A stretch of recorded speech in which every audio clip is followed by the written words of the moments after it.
سبحان الله رب العرش العظيم والحمد لله رب العالمين. فقد قال الله تعالى في القرآن العظيم والفرقان المجيد: كل نفس ذائقة الموت. وقال الله تعالى في آية أخرى: كل من عليها فان. وقال الله تعالى في آية أخرى: إذا رأتهم من مكان بعيد سمعوا لها تغيظا وزفيرا.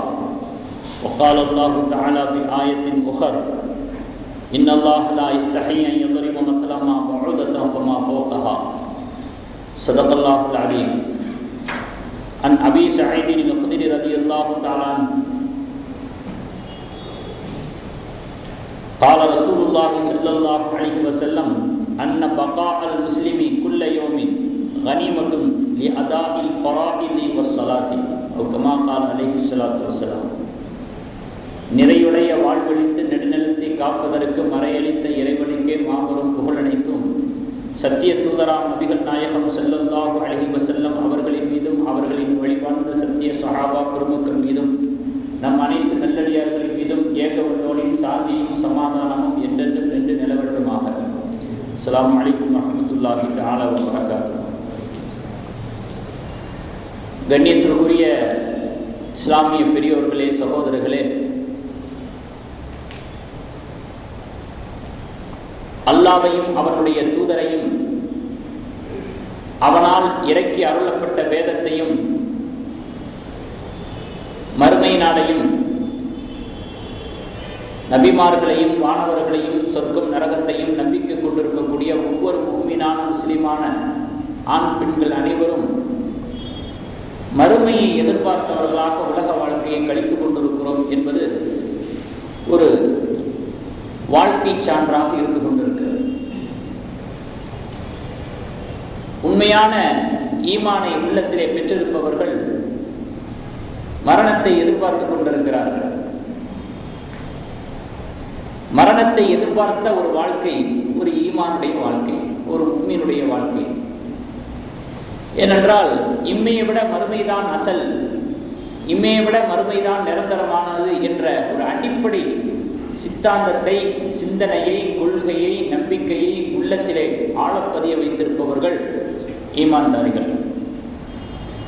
ஆகையினால் அல்லாஹு ஜல்ல ஜலாலுஹு அவனுடைய அருள்மறையாம் திருமறை குர்ஆனிலே மௌத்தை பற்றி பல ஆயத்துக்களிலே பேசுகிறார். பெருமானார் ஸல்லல்லாஹு அலைஹி வஸல்லம் அவர்கள் நிறைய ஹதீஸ்களை சொல்லியிருக்கிறார். மௌத்துடைய சிந்தனை இருக்கிறது, தெளிவான சிந்தனை. ஏதோ கோழைத்தனமான வெற்று பயம் கொண்ட அந்த மாதிரியான மௌத்து சிந்தனை இல்லை.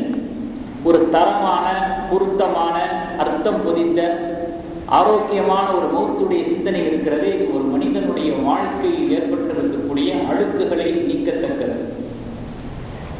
அவனுடைய வாழ்க்கையை செழுமையாக்கத்தக்கது என்பதை நாம் அனுபவபூர்வமாகவே பார்க்கலாம். மரணத்திலிருந்து தப்பித்தவர்கள் யாரும் கிடையாது, மரணத்திற்கு மருந்து கிடையாது. அல்லாஹ் தஆலா ஆயத்திலே சொல்கிறான், 3வது அத்தியாயம் 185வது வசனம்: குல்லு நஃப்ஸின் தாயிகத்துல் மௌத்.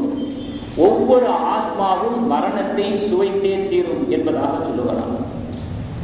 இப்ப மரணம் அடையாத ஆன்மாக்களே கிடையாது, உயிரினங்களே கிடையாது. அதே நேரத்தில் எல்லா உயிரினங்களும் மரணத்தை கண்டு பயப்படுது. மனிதனும் பயப்படுறான். மனிதன் மரணத்தை கண்டு பயப்படுறதுக்கும் மற்ற உயிரினங்கள் பயப்படுறதுக்கு என்ன வித்தியாசம் அப்படின்னு சொன்னா, எந்த நேரமும் அதுக்கு பயம் இருந்துகிட்டே இருக்குது. ஆனா மனுஷன் என்னன்னா, ஏதாவது வியாதி வந்துட்டா மட்டும்தான் மரணத்துக்கு பயப்படுறான். மற்ற காலங்கள்ல, மற்ற சந்தர்ப்ப சூழ்நிலைகள்ல தனக்கு மரணமே வராது என்பது போல அவனுடைய வாழ்க்கையினுடைய போக்கு அமைந்திருக்கிறது. இதுதான் ஒரு வித்தியாசம். நபி ஸல்லல்லாஹு அலைஹி வஸல்லம் அவர்கள் அழகான ஒரு ஹதீஸை சொன்னாங்க. அன்ன பகாஅல் முஸ்லிமி, ஒரு முஸ்லிமுடைய உயிர் வாழ்வு குல்ல யௌமி, ஒவ்வொரு நாளும், இன்றைக்கு நாளைக்கு மறுநாள், ஒரு முஸ்லிமுக்கு கிடைக்கக்கூடிய, அவன் உயிரோடு பெற்றிருக்கக்கூடிய ஒரு நாள் என்பது கனிமத்தும், மிகப்பெரிய ஒரு வாய்ப்பு என்று சொன்னார், ஒரு பாக்கியம் என்பதாக சொன்னார்கள். லி அதாஇல் ஃபராஇதி வஸ்ஸலாத்தி, தொழுகை போன்ற ஏனைய எல்லா கடமைகளையும் நிறைவேற்றிக் கொள்வதற்கு அல்லாஹ் அவனுக்கு வழங்கிய ஒரு வாய்ப்பு. நாளைய விட்டுருங்க, நேற்றை விட்டுருங்க, இன்னைக்கு உயிரோடு இருக்கிறோமா இல்லையா, இது அல்லாஹ் நமக்கு கொடுத்திருக்கிற கனிமத் என்பதாக விளங்குங்கள் என்று பெருமானார் ஸல்லல்லாஹு அலைஹி வஸல்லம் அவர்கள் சொல்லிவிட்டு சென்றிருக்கிறார். ஏன்னா இந்த வாய்ப்பு இறந்தவர்களுக்கு இல்லை. இல்லை, உயிரோடு இருக்கக்கூடியவர்களுக்கு தானே இன்றைய நாளுடைய கிஃப்ட் கிடைச்சிருக்குது. இறந்தவர்களுக்கு இந்த வாய்ப்பு இல்லை. அதனால இதை கனிமத்துன்னு சொல்லாம வேற எப்படி சொல்றது? நபி ஸல்லல்லாஹு அலைஹி வஸல்லம் அவர்கள் இந்த வார்த்தை கொண்டு வருகின்றதுல எவ்வளவு பெரிய ஒரு நுட்பம் இருக்கிறது. கபிரிஸ்தானுக்கு போனா ஒரு துஆ நபி ஸல்லல்லாஹு அலைஹி வஸல்லம் அவர்கள் சொல்லி கொடுத்திருக்கிறார். அஸ்ஸலாமு அலைக்கும் யா அஹ்லல் குபூர், கபர்வாசிகளே உங்கள் மீது ஸலாம் உண்டாகட்டுமாக. யக்ஃபிருல்லாஹு லனா வலக்கும், எங்களையும் உங்களையும் அல்லாஹ் மன்னிப்பானாக. வஅன்தும் ஸலஃபுனா வ நஹனு பில் அஸர், நீங்கள் முந்தி விட்டீர்கள், நாங்கள் பின்தொடர்பவர்களாக இருக்கிறோம். உங்களுக்கு பின்னாலேயே நாங்களும் வர இருக்கிறோம், எங்களுக்கு முன்னாடி போயிட்டீங்க, அவ்வளவுதான். இப்படித்தான் நபி ஸல்லல்லாஹு அலைஹி வஸல்லம் அவர்கள் துஆ சொல்லி தந்திருக்கிறார். ஆகவே அவர்களை போன்று நாமும் இறக்கக்கூடியவர்கள் தான். ஆனால் இன்றைய தினம் இன்னும் நாம் இறக்கவில்லை, இறப்பை எதிர்பார்த்து கொண்டிருக்கிறோம். இப்ப கிடைச்சிருக்கிற அந்த நாளை கனிமத்தா கருதுங்க என்று பெருமானார் ஸல்லல்லாஹு அலைஹி வஸல்லம் அவர்கள் சொல்லியிருக்கிறார். இங்க தௌக்கு என்ற வார்த்தை பயன்படுத்தப்படுகிறது. ஒவ்வொரு ஆத்மாவும் மரணத்தை சுவைத்தே தீரும் என்பதாக. சுவைக்கிறதுங்கிறது ஒரு விரும்பத்தக்க செயல். அது மனுஷன் விரும்பி செய்யற விஷயம்தான் சுவைப்பது என்பது. யார் இப்ப மரணத்தை சுவைக்கிறது? மரணத்தை யாராவது விரும்புறவங்க இருக்கிறாங்களா? பயந்துகிட்டு ஓடுறவங்க தான் இருக்கிறாங்க. இப்ப அல்லாஹ் தஆலா இங்க சுவைக்கிறது அப்படின்னு சொன்னா, நீ விரும்பு விரும்பாம போ, அது உனக்கு இனிப்பா இருந்தா என்ன, கசப்பா இருந்தா என்ன, எதுவாக இருந்தாலும் அந்த கசப்பு கொடுக்கப்படுவாய், அது உன்னிலே செலுத்தப்படும், திணிக்கப்படும், நிர்பந்திக்கப்படும். உன்னுடைய விருப்பத்துக்கெல்லாம் இங்க எந்த மதிப்பும் இல்லை. நீ என்ன விரும்புறது, விரும்பாம இருக்கிறது, இனிப்பா நினைக்கிறது, கசப்பா நினைக்கிறது. அதனால தான் சுவைக்கப்பட்டே தீரும் என்பதாக அல்லாஹ் தஆலா இந்த வசனத்தில் சொல்லி காட்டுகிறார். இன்னொரு விஷயத்தையும் நம்ம விளங்கணும். 55வது அத்தியாயம் 26வது வசனம் சூரத்துர் ரஹ்மான்ல சொல்லி காட்டுகிறார். குல்லுமன் அலைஹா ஃபான், இந்த பூமியிலே இருக்கக்கூடிய எல்லாமே அழியக்கூடியது, எல்லாமே ஒரு நாளைக்கு உயிர் போகும் அப்படின்னு அல்லாஹ் தஆலா குல்லுமன் அலைஹா, அந்த ஹா வந்து பூமியை பற்றி, பூமியை சுட்டி காட்டக்கூடிய ஒரு எழுத்து.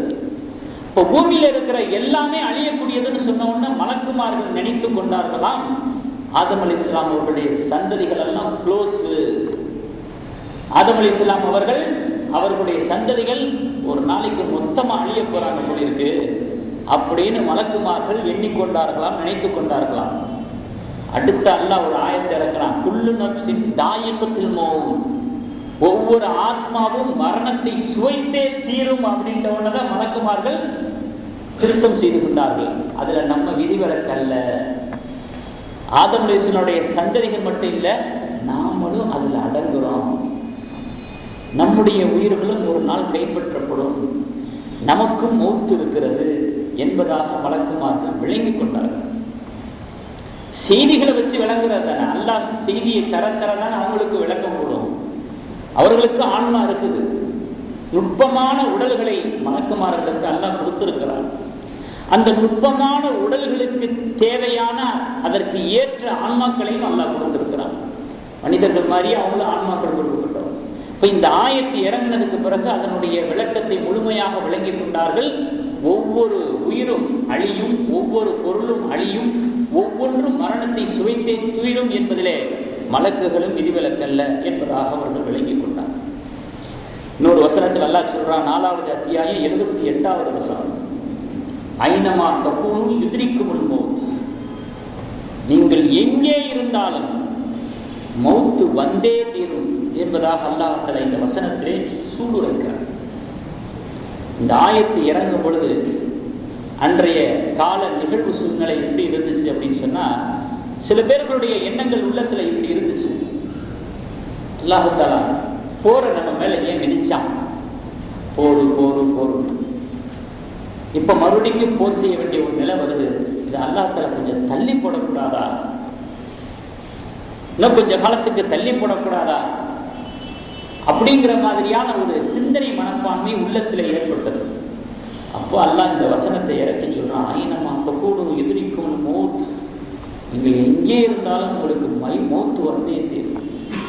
ஏன் என்று சொன்னால் மரணம் என்பது ஏற்கனவே காலம் குறிக்கப்பட்டது. மரணம் என்பது ஏற்கனவே காலம் குறிக்கப்பட்டுருச்சு. யுத்த காலம் அப்படின்னு யாரும் மட்டிட்டு விட முடியாது, அல்லது வேற ஏதாவது ஒரு காலம் வேற ஏதாவது ஒரு நேரம் யாரும் மட்டிட்டு விட முடியாது.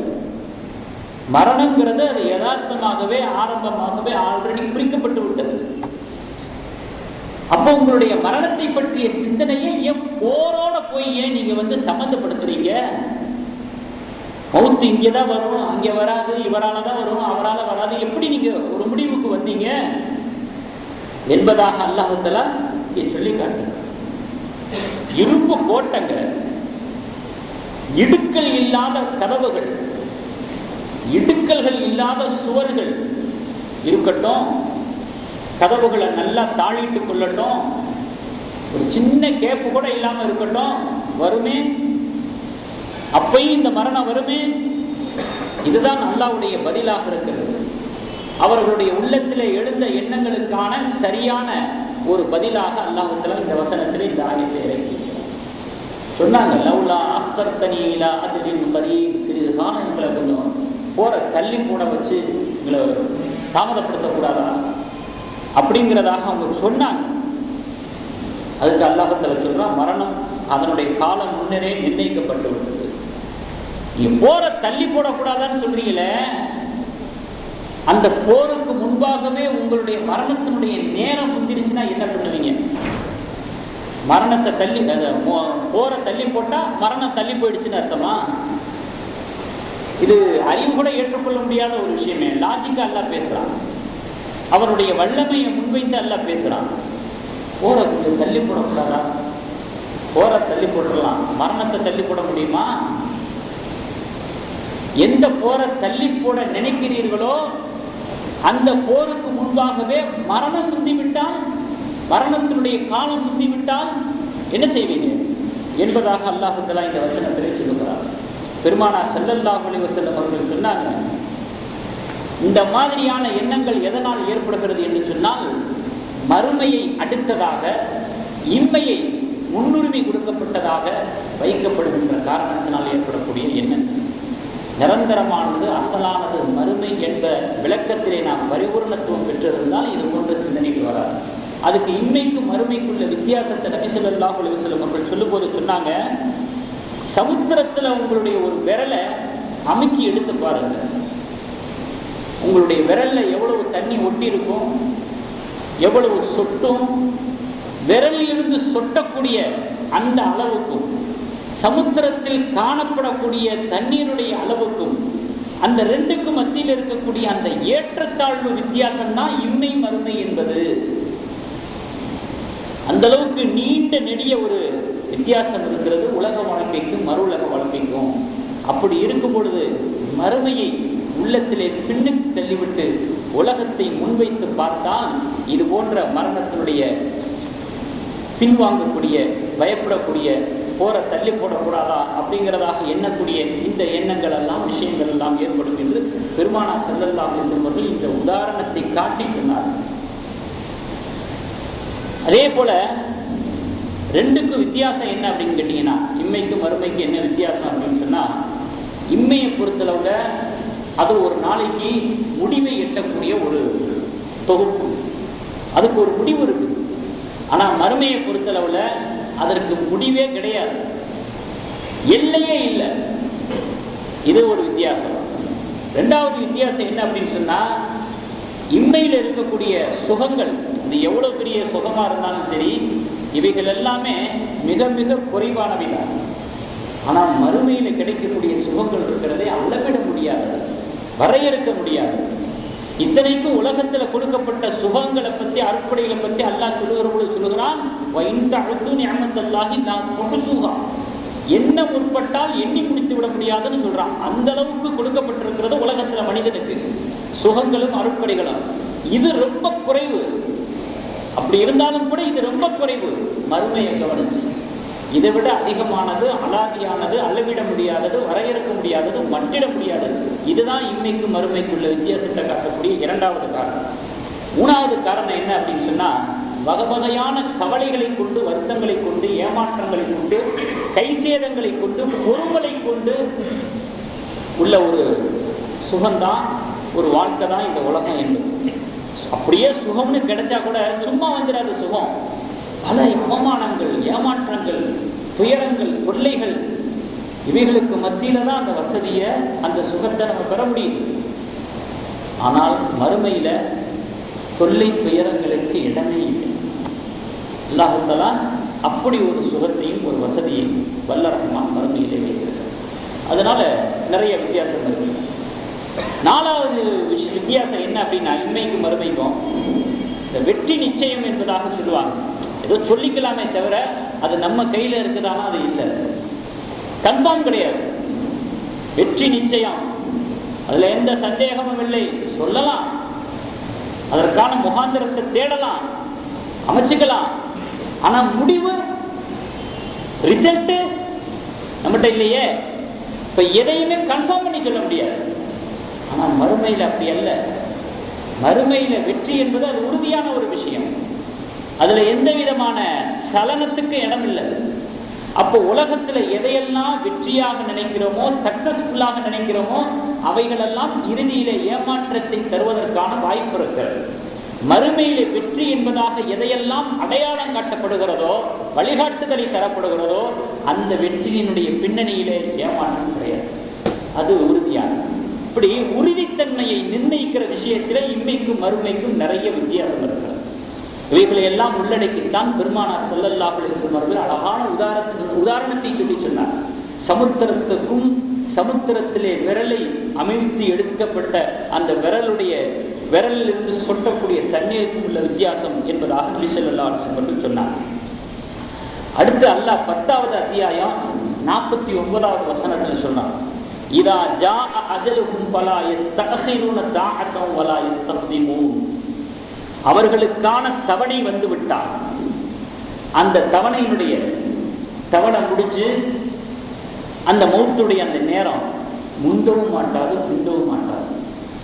யாருக்காக வேண்டியும் நிறுத்தி வைக்கப்பட மாட்டாது. அதை யாரும் தடுக்கவும் முடியாது. அது மட்டும் இல்ல, தாமதப்படுத்தவும் முடியாது.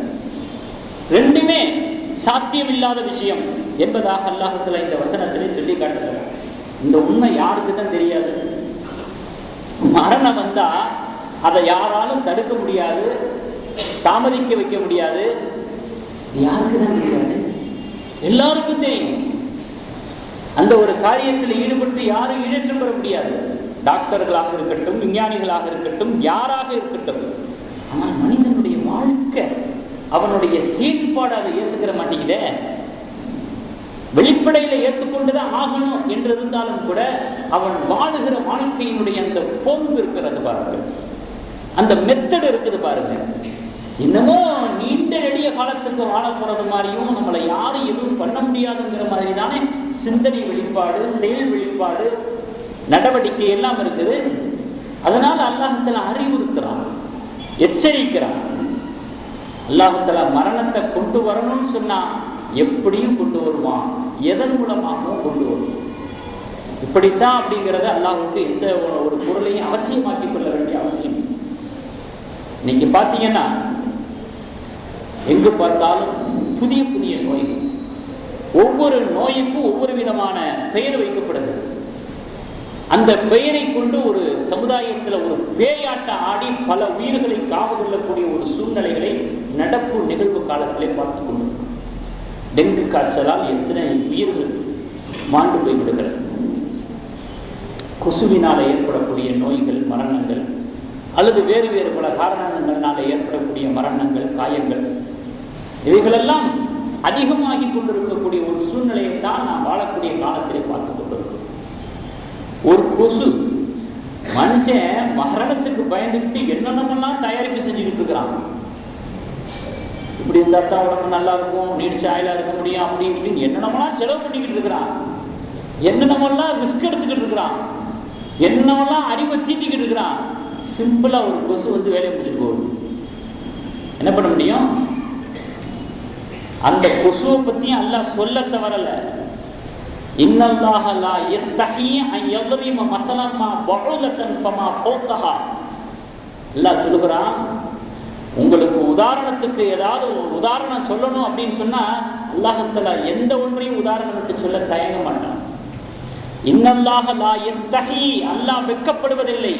அன் யضرب مثلا ما بعوضة, ஒரு ஈ கொசுவை உதாரணம் சொல்றதா கூட இல்ல, அதை விட அற்பத்திலும் மேற்பட்ட ஒரு பொருளை கூட அல்லாஹ் உதாரணம் சொல்வதற்கு வெட்கப்பட மாட்டான் அப்படின்னு அல்லாஹ் ஆயத்தில் சொல்லி காட்டுகிறான். 2வது அத்தியாயம் 26வது வசனத்துல அந்த கொசு தான் இன்னைக்கு எல்லாத்தையும் ஆட்டி படைச்சுக்கிட்டு இருக்கு. எல்லா மீடியாக்களுடைய கவனத்தையும் ஈர்த்துக்கிட்டு இருக்குது. சமுதாயத்தை பதறடித்துக் கொண்டிருக்கிறது. கொசுல பல வகைகள் அல்லாஹ் படைச்சிருக்கிறான். 36,000 வகைகள் இருக்கிறது. கொசுவுல 36,000 வகைகள் இருக்கிறது. 6 கால்கள், 4 இறக்கைகள். 2 மணி நேரம் தொடர்ந்து கடிச்சிச்சுன்னா ஒரு மனிதனுடைய உடம்புல இருக்கக்கூடிய ரத்தத்தை பூரா உறிஞ்சி வெளியெடுக்கலாம். அந்த அளவுக்கு வீரியமான தன்மை கொண்ட ஒன்று என்பதாக சொல்லுகிறார். அதே போல மனிதர்களுடைய குணங்கள் எப்படி மாறுபட்டு இருக்கிறதோ, ஒருத்தருடைய குணம் மாதிரி இன்னொருத்தருக்கு இருக்கிறது இல்லை. இது மாதிரி எப்படி இருக்குதோ அதே மாதிரி அது கடிக்கிறதுலையும் மாறுபட்ட கொசுக்கள் இருக்கிறது. எல்லா கொசுடைய கடியும் ஒரே மாதிரி இருக்கிறது இல்லையா? சிலது கடிச்சா தடிப்புமாகும், சிலது கடிச்சா அரிக்கும், சிலது கடிச்சா நோயை உண்டு பண்ணும். மலேரியா, யானைக்கால் நோய், டெங்கு போன்ற இது போன்ற நோய்களை உண்டாகும். அதுலேயும் பாருங்க, ஆண் கொசுக்கள் கடிக்கிறதுல ரத்தம் உறிஞ்சிறது, ஏன்னா அது செய்வோம். பெண் கொசுக்கள் தான் ரத்தத்தை உறிஞ்சிறது அப்படிங்கிறதாக அதனுடைய கொசுவை பற்றி ஒரு கொசு செய்திகளை நம்ம தெரிஞ்சுக்கிறோம். அதுக்காக நான் சொன்னேன். இந்த கொசு என்ன செய்யுதுன்னா, ரத்தம் குடிக்கும் போது அது வயிறு நிரம்ப குடிக்கிறான். அதிகப்படியா தேவைக்கு மீறி ரத்தத்தை உரியும் பொழுது அதுக்கே அது ஆபத்தாக முடிஞ்சிருது. ஒண்ணு வயிறு வெடிச்சு செத்து போயிடலாம், அதிகப்படியான ரத்தத்தை குடிக்கிறதுனால, தேவைக்கு மீறி குடிக்கிறதுனால. இல்லைன்னா அடிபட்டு செத்து போயிடலாம். ஒண்ணு வயிறு வெடிச்சு செத்து போயிடுது, இல்லைன்னா அடிபட்டு செத்து போயிடுது. ஏன்னா தேவைக்கு மீறிய ஒரு சிந்தனையில் அது இருக்கும் பொழுது மயங்கி போயிருக்கும், மிதப்புல இருக்கு. அப்ப நீ லேசா கையை கொண்டு போய் அது தொற்றலாம். அது வரைக்கும் சுறுசுறுப்பாக இயங்கிக் கொண்டிருக்கக்கூடிய ஒரு உயிர் அவ்வளவு சீக்கிரத்துல நீங்க தொற்ற முடியாது, அடிச்சிட முடியாது. ஆனா ஒரு கட்டத்துல பாருங்க, நீங்க அப்படியே விரலை கொண்டு போய் அப்படி தொற்றலாம். ஏன்னா மிதம் மிஞ்சி அது போய் கொண்டு இருக்கிறது. இதுலையும் அல்லாஹ் நமக்கு ஒரு பாடத்தை வைத்திருக்கிறானே, ஒரு படிப்படையை வைத்திருக்கிறானே. பேராசை பெருநஷ்டம் என்பதாக சொல்வார்கள் அல்லவா, அது இதிலே அடங்குகிறது. இந்த கொசுங்கிற அந்த உதாரணத்திலே நமக்கு அடங்குகிறது. நம்ம வாழ போறது எத்தனை வருஷத்துக்கு, எவ்வளவு காலத்துக்கு? அதை மறந்த ஒரு நிலையில தான் நம்முடைய பொருளாதார ஆசை இருந்து கொண்டிருக்கு. பொருளாதார தேவையில்லைன்னு சொல்ல வரல, ஆனால் மரணத்தை மறந்த, படைத்தவனை மறந்த, சத்தியத்தை மறந்த, நியாயம் நேர்மையை மறந்த, மறுமையை மறந்த, இப்படி அளவுகோல் போடணும். பேராட்சின்னு சொன்னா இப்ப சம்பாதிக்க கூடாதா, இப்ப தொழில் பண்ணக்கூடாதா, அப்ப சொத்து இதெல்லாம் வாங்கக்கூடாதா, அப்படி கோணத்துல சிந்திக்க சொல்லல. பேராசை எப்படி இஸ்லாம் வரையறுக்கிறது? என்னன்னா, சஹாபாக்கள்லையும் வசதியானவங்க இருந்தாங்கல்ல, எவ்வளவு வசதியானவங்க, அவர்கள் செய்த தான தர்மங்களும் எவ்வளவு, எத்தனை பொற்காசுகள். நம்முடைய மனசு எப்படி இருக்குது? அதனால மறுமையை மறந்த, படைத்தவனை மறந்த, அல்லாஹ்வுடைய கட்டளைகளையும் கடமைகளையும் பிறருடைய ஹக்குகளையும் மறந்த அப்படியே வீரியமா போறது, ஒரே ஸ்பீடுல. எங்கேயாவது இந்த கொசுக்கு ஏற்படுற நிலைமை தான் ஏற்படும். எத்தனை வருஷத்துக்கு வாழ போறோங்கிற சிந்தனை கூட இல்லாம ஒரு மிதப்புல, மயக்கத்துல, கிறக்கத்துல போனா இந்த நிலைமை தான் ஏற்படும். நீங்க வாழ்ற லட்சணத்துக்கு நான் கொசுவை உதாரணம் சொல்றதுக்கு கூட நான் தயங்க போறது இல்லை, நான் வெட்கப்பட போறது இல்லை. சொல்லுவானா இல்லையா அல்லாஹ்? அல்லாஹ்வுத்தாலா இந்த கொசு வச்சு அல்லாஹ் நம்மளுக்கு ஒரு பாடம். ரப்பனா மா கலப்பத்த ஹாதா பாத்திலா, உலகத்துல நீ படைச்சிருக்கிற எந்த பொருளையும் வீணா படைக்கல. 3வது அத்தியாயம் 191வது வசனம். எந்த பொருளாக இருந்தாலும் சரி அர்த்தத்தோட அல்லாஹ் படைத்திருப்பான், வீணாக படைக்க மாட்டான். இதை நீ வீணாக படைக்கவில்லை. ஏன்னா அந்த கொசுல கூட மருந்து இருக்கிறது என்பதாக சொல்றாங்க. அந்த கொசு அது மரணத்தை தரக்கூடியது மட்டுமல்ல, மருந்தையும் தருது. இன்னும் சொல்ல போனா அதனுடைய ரத்தம் ஆடையில பட்டா நஜீஸ் கிடையாது. அதனுடைய ரத்தம் ஆடையில பட்டா நஜீஸ் கிடையாது. பொதுவா இந்த கொசு அதுக்கு எதிரி எது தெரியுமா? தண்ணி. அதனால தான் மழை நேரங்கள்ல அது பம்மிடும், எங்கேயாவது பதுங்கிடும். தண்ணி அதுக்கு பரம எதிரி. ஆனா தண்ணிலேயே மிதந்து வருவாங்க. பரம எதிரியா இருக்கக்கூடிய தண்ணி, ஆனா அந்த தண்ணியில தான் அது என்ன செய்யும்? மிதந்து வரும். ஏன்? துணிச்சல். மனுஷன் மேல உட்காருதுன்னா துணிச்சல் இல்லாம உட்காரும். அதுல தீயணைப்பு வண்டி மாதிரி ரீங்கார வேற வரும்போதே ஒரு சத்தத்தோட வர்றது, ஒரு ரீங்கார அலாரத்தோட வர்றது. அதுல பாத்தீங்கன்னா அதை அடிக்கிறதுக்கு மனுஷன் ட்ரை பண்ணுவான், தப்பிச்சிடும். ஓங்கி அடிக்கலாம்னு அடிப்போம், இன்னொரு இடத்துல உட்காந்துருக்கும். பார்த்தா நம்மளை ஏளனம் பண்ற மாதிரியே இருக்கும், நம்ம கிண்டல் பண்ற மாதிரியே இருக்கும். நீங்க எவ்வளவுதான் வலைக்குள்ள போய் உட்கார்ந்து இருந்தாலும் தூங்கிட்டு இருக்கிற நம்மளை நறுக்குன்னு கடிச்சு எழுப்பி விட்டுரும். எங்கிடம் பார்த்தா இருக்காது. இதையெல்லாம் கொஞ்சம் அப்படியே மனசுல ஓட விட்டு பாருங்க. அல்லாஹ்வுடைய வேதத்தில் இருக்கக்கூடிய ஒரு செய்தியை துரத்தி துரத்தி நம்மகிட்ட கொண்டு சேர்க்குதோ அப்படிங்கிற ஒரு சிந்தனை நமக்கு வரும். நாய் மாதிரி மோப்ப சக்தியில ரொம்ப கிங்கு. அதனால்தான் வலைக்குள்ள இருந்தாலும் வர்றதில்லை. தந்திர மந்திரம்லாம் எல்லாம் தெரியும். ஃபேன் எவ்வளவு வேகமா சுத்துது, அதையெல்லாம் ஏற்று கொட்டிடும். மனிதனை மிஞ்சிய ஒரு தந்திரம். அப்ப இந்த மாதிரி சேட்டைகளை பார்க்கும் பொழுது மனிதா, ஐனமா குந்தும் ஐனமா தக்கூனு யுதிரிக்குமுல் மௌத், நீ எங்கே இருந்தாலும் மௌத்து உனக்கு வரும். எங்கே ஓடி ஒளியிட? ரூம்குள்ளையா, போர்வைக்குள்ளையா, கொசுவலைக்குள்ளையா? நான் வருவேன். இங்க முடிஞ்ச என்கிட்ட மோதிப்பாரு, என்னை அடிச்சுப்பாரு. சவால்ன்றதை பார்த்தா அல்லாஹ்வுடைய வசனத்தை அப்படியே பறந்து கொண்டு நம்ம இடத்துல நினைவுபடுத்துதோ என்கிற ஒரு சிந்தனை நமக்கு ஏற்படுகிறது. அதே நேரத்தில் சஹாபாக்களுடைய காலத்திலையும் இருந்துச்சு, கொசு இல்லாம இல்லை. ஆனா அதனுடைய ஜம்பம் சஹாபாக்கள்கிட்ட பலிக்காது. ஈட்டி குத்தினாலே அசையாம நிக்கிறவங்க சஹாபாக்கள். கொசுவனுடைய கடி ஏமாத்தலாம். ஈட்டி குத்தப்பட்டது, வாள் சுமத்தாட்டப்பட்டது, அந்த வழியே தெரியாம தொழுதவங்க சஹாபாக்கள். இந்த கடிக்கு அவங்க சிந்தனை மாற போறாங்க, அலற போறாங்க. நமக்கு அரிச்சாலே தாங்க மாட்டேங்குது, அரிச்சாலே தாங்க மாட்டேங்குது. தொழுகையில் இருந்தாலும் அதை 4 தடவை தெரிஞ்சாதான் மனசுக்கு நிம்மதியா இருக்கு. நம்ம ஈமானுடைய பழகினா அது. நான் சஹாபாக்கள் இடத்துல அந்த கொசுவனுடைய வேலை. ஆக நம்ம சாதாரணமா நினைக்கிறோம், எல்லாம் எனக்கு கொசு மாதிரி ஊடுனா முடிஞ்சு போச்சு அப்படின்னு ரொம்ப அற்பமா கேவலமா சொல்றதுக்கு கொசுவை நம்ம பயன்படுத்துறோம். அந்த கொசு தான் கொடுங்கோன்மைக்காரன், கொடுங்கோலன். அவனை ஆட்டி படைச்சிச்சு. சரித்திரத்துல பார்த்தா யார் சொல்லுங்க பார்க்கலாம்? யாரு? சொல்லுங்க சத்தமா, கரெக்டான ஆன்சர் தான் சொல்லுங்க. நல்ல சத்தமா சொல்லுங்க. நம்ருது. அவன் மண்டைக்குள்ள போய் உட்காந்துக்கிட்டு கொடைன்னு கொடையும், செருப்பாலே அடிப்பாங்க. கொடையிறது நின்றும் சுகமா இருக்கும். அவனுக்கு அல்லாஹ் எப்படியெல்லாம் அசிங்கப்படுத்துறான், அவமானப்படுத்துறான், அதாப கொடுக்குறான் பாருங்க. அவனையே பார்த்துட்டு வந்தது இந்த கொசு. ஆகையினால நம்ம எங்கே போனாலும் மரணத்திலிருந்து தப்பிச்சிடலாம் அப்படிங்கிற அந்த எண்ணம் மட்டும் இருக்கக்கூடாது. நமக்கு ஏற்கனவே காலம் குறிக்கப்பட்டு விட்டது. அந்த மரணத்தை எதிர்பார்த்தவர்களாக வாழ்ந்து கொண்டிருக்கிறோம் என்பதுதான் ஈமானிய சிந்தனை உடையவர்களுடைய சித்தாந்தமாக இருக்கிறது. அப்படிப்பட்ட நாம் நம்முடைய வாழ்க்கையை எப்படி கழிக்க வேண்டும் என்பதாக நமக்கு நாமே சுய பரிசோதனை செய்து கொள்ள வேண்டும். மரணம் அப்படிங்கிறது அல்லாஹ் தஆலா ஒரு கடிவாளம் மாதிரி வச்சிருக்கிறான். அது இருந்தால் தான் மனுஷனை அடக்க முடியும்.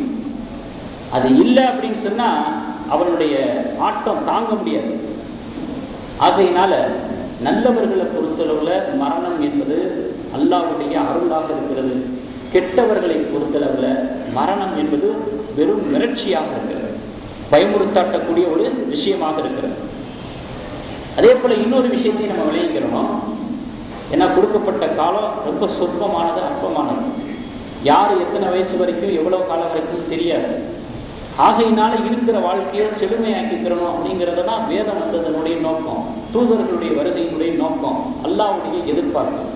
ஆகையினால ஒரு மைனூட்டான ஒரு விஷயத்தை நம்ம விளங்கிக்கிறோம். இந்த உலகத்துல ஒரு நல்ல வாழ்க்கையை அமைச்சுக்கிறணும் அப்படின்னு சொன்னா நம்முடைய ஆற்றல்கள், திறமைகள் இவை மட்டும் போதாது. திறமை தேவை, ஆற்றல் தேவை. ஆனால் அவைகளை கொண்டு இந்த உலக வாழ்க்கையை சிறப்பாக அமைச்சுக்கிற முடியுமா அப்படின்னா கன்ஃபார்மா யாரும் சொல்ல முடியாது. எவ்வளவு ஆற்றல் இருக்கட்டும், எவ்வளவு திறமை இருக்கட்டும். அதே போல மறுமையில ஒரு நல்ல வாழ்க்கையை அமைச்சுக்கிறதுக்கு எவ்வளவுதான் இபாதத்து செய்தாலும், எவ்வளவுதான் நம்ம நல்ல அமல்கள் புரிந்தாலும், வழிபாட்டிலேயே திளைத்திருந்தாலும் கூட இவைகளை கொண்டு மறுமையில நம்ம நல்ல வாழ்க்கையை அமைச்சுக்கிற முடியும்னு யாரும் கன்ஃபார்மா சொல்ல முடியாது. அறிவை கொண்டும் ஆற்றலை கொண்டும் உலக வாழ்க்கையையோ, இபாதத்துக்களை கொண்டும் வழிபாடுகளை கொண்டும் மறு உலக வாழ்க்கையோ சிறப்பாக அமைத்துக் கொள்ள வேண்டும் என்ற உத்தரவாதத்தை யாராலும் வழங்க முடியாது. அல்லாஹ்வுடைய அருள் இருந்தாலே தவிர. அப்புறம் எதுக்கு இபாதத்து செய்யறோம்? இந்த இபாதத்து நம்மளை சொர்க்கத்துல கொண்டு போய் சேர்க்கும் தானே இபாதத்து செய்யறோம். இபாதத்து செய்யறோம், நம்ம செய்யக்கூடிய இபாதத்துக்கள் ஏற்றுக்கொள்ளப்பட்டனவா என்ன தெரியும் நமக்கு? நமக்கு என்ன தெரியும்? அதனால கடைசியில பாஸ் மார்க்கா ஃபெயில் மார்க்கா அல்லாஹ் தான் முடிவு செய்வான், அல்லாஹ் தான் தீர்ப்பளிப்பான். அதனால இந்த உலக வாழ்க்கையா இருந்தாலும் சரி, மறு உலக வாழ்க்கையாக இருந்தாலும் சரி, அல்லாஹ்வுடைய தயவை எதிர்பார்த்தவர்களாக நாம் இருந்து கொண்டிருக்கிறோம், கருணையை எதிர்பார்த்தவர்களாக இருந்து கொண்டிருக்கிறோம். அவனுடைய கடைக்கண் பார்வை, கிருபை பார்வை நம் மீது விழாதா என்று ஏங்கி தவித்தவர்களாகத்தான் இந்த உலகத்திலே நாம் வாழ்ந்து கொண்டிருக்கிறோம் என்ற சிந்தனை வெளிப்பாடு என்கிற ஒரு என்ன வெளிப்பாடு நம்முடைய வாழ்க்கையிலே பிரதிபலிக்க வேண்டும். அதனால்தான் அல்லாஹ் தஆலா சொல்றான் 4வது அத்தியாயம் 29வது வசனத்துல, மா அஸாபக மின் ஹஸனத்தின் ஃபமினல்லாஹ், எந்த ஒரு நலமும் அல்லாஹ்வுடைய அருளால் உங்களுக்கு கிடைக்கிறது. ஃபமினல்லாஹ், அல்லாஹ்விடமிருந்து கிடைக்கிறது. உங்களால் எதையும் உற்பத்தி செய்ய முடியாது, உண்டு பண்ண முடியாது. அதை செய்வதற்காக நாம் அனுமதி கொடுத்திருப்பதுதான் என்னுடைய அருள், அதான் என்னிடமிருந்து வந்தது என்பதனுடைய அர்த்தம் என்பதாக அல்லாஹ் தஆலா இந்த வசனத்திலே சொல்லி காட்டுகின்றார். ஆக கண்ணியமிக்கவர்களே, சுருக்கமான நேரம், ஒரே ஒரு சம்பவத்தை சொல்லி முடித்துக் கொள்கிறேன். மரணத்தை மறந்த ஒரு வாழ்க்கையை போன்று நாம் வாழ்ந்து கொண்டிருக்கின்ற காரணத்தினாலே தான் ஆயத்துக்களிலேயும் ஹதீசுகளிலேயும் அதிகமாக மௌத்தை பற்றி பேசப்படுகிறது. மௌத்தை மறுக்கிறவங்க யாருமே இல்லைதான். ஏன்னா மௌத்தை அதிகமாக நினையுங்கள் என்பதாக சொல்லப்படுகிறது என்று சொன்னால், இந்த மரணத்தினுடைய சிந்தனை நம்முடைய வாழ்க்கையை பக்குவப்படுத்தும், நம்முடைய செயல்களிலே ஒரு சுத்திகரிப்பை ஏற்படுத்தும், உல சுத்தத்தை ஏற்படுத்தும் என்கின்ற காரணத்தினாலே அல்லாஹ் தஆலா மௌத்துடைய விஷயங்களை நிறைய ஆயத்துக்கள்ல சொல்றோம். அதுல ஒரு விஷயம் சொல்றான் பாருங்க, 25வது அத்தியாயம் 27வது வசனத்துல, யௌம யஅல்லு ஸாலிமு அலா யதைஹி, அநியாயக்காரன் மறுமை நாளையிலே தன்னுடைய கைகளை கடித்துக் கொள்வான். யகூலு, மேற்கொண்டு சொல்லுவான், யா லைத்தனி தகல்து மஅர் ரசூலி சபீலா, அல்லாஹ்வுடைய இந்த தூதரை நேர்வழிக்கு, நேரான வழியில் நான் செல்வதற்கு அல்லாஹ்வுடைய இந்த தூதரை நான் எடுத்திருக்க வேண்டாமா, நட்பாக்கி கொண்டிருக்க வேண்டாமா என்பதாக அந்த அநியாயக்காரன் மறுமையிலே புலம்புவான் என்பதாக அல்லாஹ் ஜல்ல ஜலாலுஹு இந்த வசனத்திலே சொல்லி காட்டுகிறார். ஏதாவது ஒரு விஷயத்தை மறந்துட்டோம்னா சில பேர் விரலுடைய நுனியை கடிப்பாங்க, சில பேர் கைகளை கடிப்பாங்க, சில பேர் தலையில அடிச்சுக்கிடுவாங்க, மறந்துட்டனே சப்போச்சே அப்படின்னு. அந்த பாணியிலேயே, நம்முடைய நடைமுறை பாணியிலேயே அல்லாஹ் தஆலா எப்படி பேசுறான் பாருங்க. மறுமையில அநியாயக்காரன் தன்னுடைய கைகளை கடித்துக் கொள்வான். இவ்வளவு பெரிய கை சேரும், இவ்வளவு பெரிய தப்பு பண்ணிட்டேன், வாழும் காலத்துல எத்தனை நற்செய்திகள் என்னை நோக்கி வந்தது, எத்தனை பேர் அறிவுரைகள் சொன்னாங்க, எத்தனை பேர் அல்லாஹ்வுடைய அச்சம் உள்ளத்துல ஏற்படுற மாதிரி வாய்ப்புகளை ஏற்படுத்தி கொடுத்தாங்க, இவங்களை எல்லாம் தெளிவிட்டோம். இங்க கடிச்சுக்கிறோம், இங்க போய் கடிச்சுட்டேன், கையை கடிச்சு கடிச்சு முழங்கை வரைக்கும் கடிச்சிருவான். நபி ஸல்லல்லாஹு அலைஹி வஸல்லம் சொன்னார், மீண்டும் அவனுக்கு கைகள் கொடுக்கப்படும், மறுபடியும் கடிப்பான், தொடர்ந்து கடிப்பான், தொடர்ந்து கைகள் கொடுக்கப்பட்டுக் கொண்டே இருக்கும். குல்லமா நதிஜத் ஜுலூதுஹும் பத்தல்நாஹும் ஜுலூதன் கைரஹா லியதுகுல் அஸாப். அல்லாஹ் ஆயத்துல சொல்றாங்க பாத்தீங்களா, தோள்களை நெருப்பு கரித்து விடுகிற பொழுதெல்லாம் மீண்டும் மீண்டும் புதிய தோள்களை கொடுத்து அவர்களை வேதனைப்படுத்தும் என்று அல்லாஹ் சொன்ன மாதிரி அவன் கையை கடிக்க கடிக்க அல்லாஹ் கையை கொடுத்துக்கிட்டே இருப்பான். இப்படி ஒரு வேதனை, இப்படி ஒரு அதாபு நடைபெற்றுக் கொண்டிருக்கும். இந்த அநியாயக்காரனை யார் அல்லாஹ் சொல்றான் தெரியுமா? பொதுவாக அநியாயம் பண்ணக்கூடிய அத்தனை பேர்களையும் உள்ளடக்கக்கூடிய விஷயம். ஆனால் இந்த ஆயத்து இறங்கியதற்கான காரண நிகழ்வாக யாரை குறித்து சொல்லப்படுகிறது என்று சொன்னால், அக்கபா என்பதாக. அக்கபா என்ற ஒருத்தன் மக்காவில் இருந்தான். வெளியூருக்கு போயிட்டு மக்காவுக்கு வரும் பொழுதெல்லாம் அவனுடைய பழக்கம் அவனுக்கு பிடித்தமானவர்களை வரவழைச்சு விருந்து கொடுக்கிறது. இது அவனுடைய வழக்கம். அது மாதிரி பல காலமா செஞ்சுக்கிட்டு வந்தான். அதுல நபி ஸல்லல்லாஹு அலைஹி வஸல்லம் வந்திருக்கிறாங்க, விருந்து சாப்பிட்டுருக்கிறாங்க. ஒரு தடவை மக்காவிலிருந்து வெளியே போய் பிரயாணத்தை முடிச்சுட்டு மறுபடியும் மக்காவுக்கு வரும் பொழுது வழமை பிரகாரமே எல்லாரையும் வரவழைச்சு விருந்து கொடுத்தான். நபி ஸல்லல்லாஹு அலைஹி வஸல்லம் அவர்களையும் வரவழைச்சு அழைப்பு கொடுத்தான். நபி ஸல்லல்லாஹு அலைஹி வஸல்லம் உட்கார்ந்தாங்க. உணவுகள் பதார்த்தங்கள் எல்லாம் வைக்கப்பட்டுச்சு. அப்போ நபி ஸல்லல்லாஹு அலைஹி வஸல்லம் சொன்னாங்க, நீ கலிமா சொன்னா தான் நான் இதை சாப்பிடுவேன், இல்லாட்டி சாப்பிட மாட்டேன். உடனே அவன் தயங்கினான். நபி ஸல்லல்லாஹு அலைஹி வஸல்லம் சாப்பிட மாட்டேன்ட்டான். அந்த அரேபியர்களுடைய பழக்கம் என்ன தெரியுமா? தான் வீட்டுக்கு வந்தவங்க சாப்பிடாம போயிட்டாங்கன்னா அதை விட அசிங்கம் வேற எதுவும் இல்லை, ரொம்ப அவமானமா கருதுவாங்க. நபி ஸல்லல்லாஹு அலைஹி வஸல்லம் எவ்வளவோ வற்புறுத்தி சொல்றா, நபி ஸல்லல்லாஹு அலைஹி வஸல்லம் சாப்பிடல, நீ கலிமா சொல்லு நான் சாப்பிடுறேன். சரி, என்ன சொல்லணும்? அல்லாஹ்வையும் அவனுடைய தூதரையும் ஏற்றுக்கொள்கிறேன், அல்லாஹ் வணக்கத்திற்குரியவன், நான் அவனுடைய தூதராக இருக்கிறேன், லா இலாஹ இல்லல்லாஹ் முஹம்மது ரசூலுல்லாஹ். சரி, நான் ஏற்றுக்கிட்டேன், சரி சொல்றேன், சாப்பிடுங்க சொல்லிட்டான். இவனுடைய நெருங்கிய கூட்டாளி உபை இப்னு கலப், நெருக்கமான தோழர், அந்த ஸ்பாட்ல அவன் இல்லை. நிகழ்வு நடந்ததுக்கு பிறகு கேள்விப்பட்டு வர்றான், அக்கபா, மூதாதையர்களுடைய மார்க்கத்தை விட்டுட்டு புதிய மார்க்கத்தை ஏற்றுக்கொண்டாயா அப்படின்னு காரசாரமா பேசுறான், காட்டமா பேசுறான். உடனே அக்கபா சொன்னா, அப்படியெல்லாம் எதுவும் இல்லை, வீட்டுக்கு வந்தவர் சாப்பிட மாட்டேன்னு அடம் பிடிச்சாரு, சாப்பிடாம போனா அது எனக்கு அதிகம் இல்லையா, அதனால நான் அந்த மாதிரி சொன்னேன். ஆனா சத்தியமா அவருடைய மார்க்கத்தை நான் தள்ளுவல. உன்னுடைய சொல்லிலே நீ உண்மையாளனாக இருந்தால் நீ போ. நபி ஸல்லல்லாஹு அலைஹி வஸல்லம் அவர்களை குறித்து சொல்றான், முகமது எங்க இருக்காருன்னு பார்த்து அவர் மேல நீ காரி உமிழ வேண்டும், காரி உமிழ வேண்டும், அவரை திட்ட வேண்டும், கலிமாவை மறுக்க வேண்டும். அப்படி என்றால் மீண்டும் நம்முடைய நட்பு தொடரும், இல்லையாட்டா நமக்கு ரெண்டு பேருக்கு மத்தியில் இருக்கக்கூடிய நட்பு முடிச்சுக்கிறேன். உடனே தேடி போறான் உபை இப்னு கலப். தாருன் நதுவாக பெருமானார் ஸல்லல்லாஹு அலைஹி வஸல்லம் தொழுது கொடுக்குறான். அவன் சொன்ன மாதிரியே செஞ்சான். அதே திரும்ப நம்ம சொல்லுவானே, அவன் என்ன சொன்னானோ அதே மாதிரியே செஞ்சான். நபி ஸல்லல்லாஹு அலைஹி வஸல்லம் சொன்னாங்க, நீ மக்காவில இருந்து வெளியே வந்தியனா நீ என் கையால தான் சாவ. மக்காவிலிருந்து நீ வெளியே வந்தால், உன்னை நான் எங்கேயாவது கண்டால் நீ என் கையால் கொல்லப்படுவாய் என்று பெருமானார் ஸல்லல்லாஹு அலைஹி வஸல்லம் அவர்கள் சொன்னார். பத்ர் போர்ல போருடைய சமயத்துல அவன் ஆள்களை திரட்டிக்கிட்டு வந்தான். நபி ஸல்லல்லாஹு அலைஹி வஸல்லம் அவர்களாலே அவன் கொல்லப்பட்டு போனான். நபி ஸல்லல்லாஹு அலைஹி வஸல்லம் அவர்கள் சொன்னாங்க, ஷர்ருன் நாசி ரஜுலுன், மனிதர்களில் மிகவும் கெட்டவன் யார் தெரியுமா? கத்தல நபியன் அவ் கத்தலஹு நபியன், யார் ஒரு நபியை கொள்கிறானோ அல்லது நபியால் கொல்லப்படுகிறானோ, யார் நபியை கொள்கிறானோ அவனும் மனிதர்களில் கெட்டவன், யார் நபியால் கொல்லப்படுகிறானோ அவனும் மனிதர்களில் கெட்டவன் என்று பெருமானார் ஸல்லல்லாஹு அலைஹி வஸல்லம் அவர்கள் சொன்னார். கண்ணியமிக்கவர்களே, ஏன் இந்த ஆயத்தை பின்னணியாக கொண்ட சரித்திர நிகழ்வை சுருக்கமாக உங்களுடைய நினைவுக்கு கொண்டு வருகிறேன் என்று சொன்னால், நம்முடைய ஈமான் இப்பொழுது வரை தெளிவாக இருக்கிறோம், உறுதியாக இருக்கிறோம். அல்லாஹ் நீடித்து தரட்டுமாக, கலிமாவோடு வஃபாத்தாகக்கூடிய பாக்கியத்தை தரட்டுமாக, மறுமை வாழ்க்கையிலே இறை பொருத்தமான ஒரு வாழ்க்கையை பெற்றவர்களாக நாம் அனைவரும் ஆகட்டுமாக. நியமித்தவர்களே, வரக்கூடிய காலங்களிலே நம்முடைய ஈமானுடைய நிலைப்பாடு, நம்முடைய மரணத்தினுடைய சூழ்நிலை எப்படி அமையும் தெரியாது. ஆகவே நாம் அல்லாஹ்விடத்தில் அழுது புலம்பி கேட்க வேண்டும். நாம் ஹலாலை பேணி நடப்பது, சத்தியத்தை பேணி நடப்பது, அல்லாஹ்வை திருப்தி அளிக்கக்கூடிய காரியங்கள் எல்லாம் எது என்று அறிந்து அறிந்து ஆய்வு செய்து அணுவாக பின்பற்றுவது, இதுதான் இது போன்ற பாக்கியது. துர்மரணம் வந்துவிடக்கூடாது.